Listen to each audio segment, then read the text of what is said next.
lower scoring game, and this time you guys offensively kind of more low. What do you think was the difference, and what do you think was the kind of the adjustments and changes? Our defense and our rebounding, I thought our defense was really good, especially off of ball screens. We stayed with their shooters. We didn't allow lanes to get to the basket. And, the first time that we played, they were, scoring at will in the paint. And then the biggest reason is the rebounding. We out-rebounded them by, I think it's 19.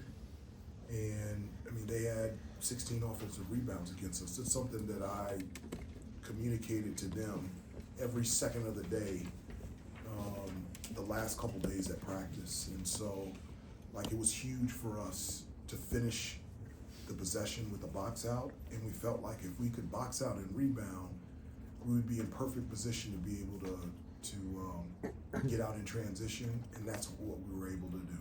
Some of the guys said the mission going in was to put them away early, and they felt like maybe the press and some other things were going to do that. How do you get them to bottle that up and move it forward? Because they thought that gave them a lot of fuel. Well, the message was to box out and rebound.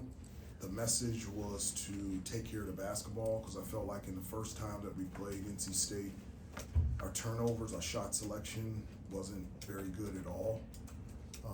And so those are things that we wanted to clean up. We wanted to be better defensively. Obviously, we wanted to do a better job in terms of rebounding and then taking care of the basketball. And then something else that I think we did the best, I don't know statistically, but we finally had the 3, 4, and 5 get to the offensive glass. We got second chance opportunities, and just the activity level of giving us more cracks offensively to be able to score. Just, Drake, Jay Witt, Vin, all of them, it was really good. Their most second chance points since the first game of the year. We had 22 against Elon, 21 tonight. That's awesome. Hubert, what do you like about what the press seems to give you guys when you put it on in certain spots of these games? I do. I think it does two things. Three things. One, you're right, the energy level picks up. I think 2, it creates turnovers. And then 3, it speeds a team up. And so I think we created maybe 3 or 4 turnovers off that press, but that doesn't account for the times where they took a quick shot. Yeah. And then we're able to get the rebound and be able to go. And so I like it more at times with certain individuals out there on the floor, so I'm always thinking about that as well.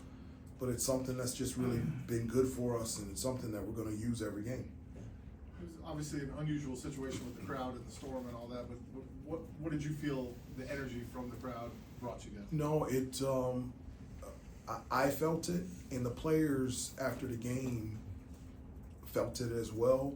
The energy in the Smith Center was a huge determining factor of our energy out there on the floor. I can't thank the fans enough in this weather to be able to have 14, almost 15,000 fans come in the middle of a snowstorm to be able to support this team. A number of students came to be able to support their fellow classmates. And again, it's really neat that, they were able to walk here, and to be able to support their classmates as well. So it reminded me, I think it was 2014 when we played a makeup game against Duke, and the crowd, just the energy level. And so when I walked out, I felt it, and felt it throughout the game. Just much thanks for everybody. Did you feel a difference of having the students down low compared to up high for you, I guess? Well, I just felt like the energy, it was just loud from the start, and I felt it, the players felt it, and it really did make a difference for them, and they showed it. Just a couple more, because it's late, icy, and we're back here in 2 days. Couple more. Harrison Ingram was at practice this week, and I guess, do you think it's coincidence that the team took on maybe a little bit of his personality tonight with the rebounding and being more aggressive overall? Well, it was great having him back. I told him the only bad part about Harrison is I just had an opportunity to coach him 1 year. And so it was great to have him here the last couple of days of practice, just to be around the guys, but even just more importantly, just being able to spend time with him. He's such an unbelievable person, and what a blessing it was to be able to coach him last year, and he's doing great things with the Spurs right now.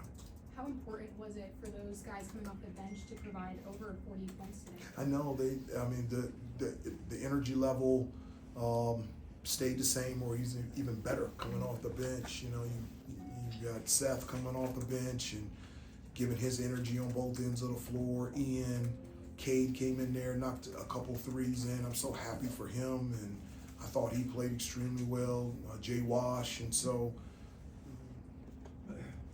everybody was smiling in the locker room after the game, and so that puts a smile on my face. Hubert, do you, I think this is the second time in a row you guys have led wire to wire in a game. Do you feel like this team is kind of turning the corner, or what have you seen over the last week or so with these guys?